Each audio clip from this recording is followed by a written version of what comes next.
Magandang hapon po. Narito na po ang magiging lagay ng panahon ngayong hapon ng Miyerkules, September 24, 2025.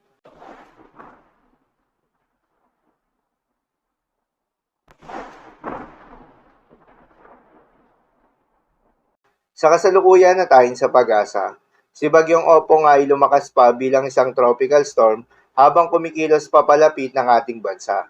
Huli nga itong namataan sa layong 815 kilometers east ng northeastern Mindanao. Taglay ang lakas ng hangin na umaabot sa 85 kilometers per hour malapit sa gitna at pagbugso na umaabot sa 105 kilometers per hour. Kumikilos pa west, southwestward sa bilis na 15 kilometers per hour. Dahil nga sa patuloy na paglapit nito sa ating kalupaan, itinaas na rin ang Tropical Cyclone Wind Signal number 1 sa may Northern Samar, Eastern Samar at Samar. Sa mga nabanggit na lugar, posibleng makaranas ng malalakas na hangin na maring makapaminsala. Ang pinakamataas na Tropical Cyclone Wind Signal na posibleng itaas sa pagtawid ni Bagyong Opong sa ating kalupaan ay Signal number 4.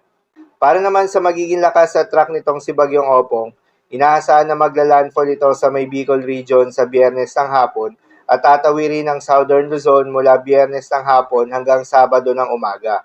At inaasahan na lalabas ng Philippine Area of Responsibility Sabado ng gabi o Linggo ng umaga. Si Bagyong Opong ay inaasahan na patuloy na lalakas sa may Philippine Sea hanggang sa maabot nito ang typhoon category bago mag-landfall ng Bicol region.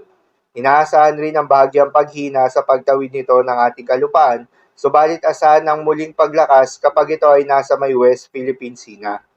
Paalala lamang po na ang mga nasabing forecast ay posible pa rin na magbago. Kaya naman patuloy lamang na magantabay sa mga update nating ilalabas, lalo na ng pag-asa. Samantala, yung isang bagyo naman na binabantayan na nasa labas na ng Philippine Area of Responsibility na may international name na Bagyong Ragasa na dating si Bagyong Nando ay patuloy na ang pagkilos papalayo ng ating kalupaan at wala na nga itong direktang epekto sa anumang bahagi ng ating bansa.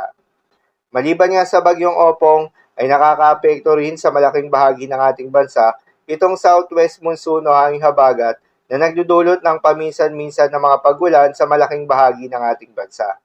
At dahil nga sa epekto nitong southwest monsoon, asahan ng moderate to heavy rain sa may Zambales, Bataan at Occidental Mindoro.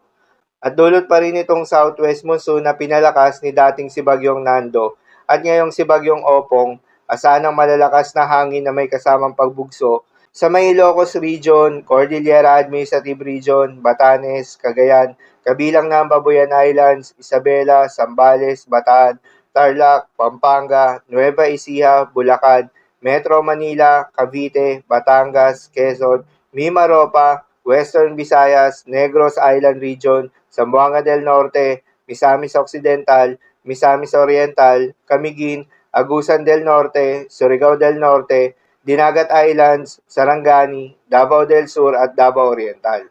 At para naman sa magiging lagay ng mga dagat baybayin, ayon sa pag-asa, sa ngayon ay wala pang nakataas muli na gale warning sa anumang seaboards ng ating bansa.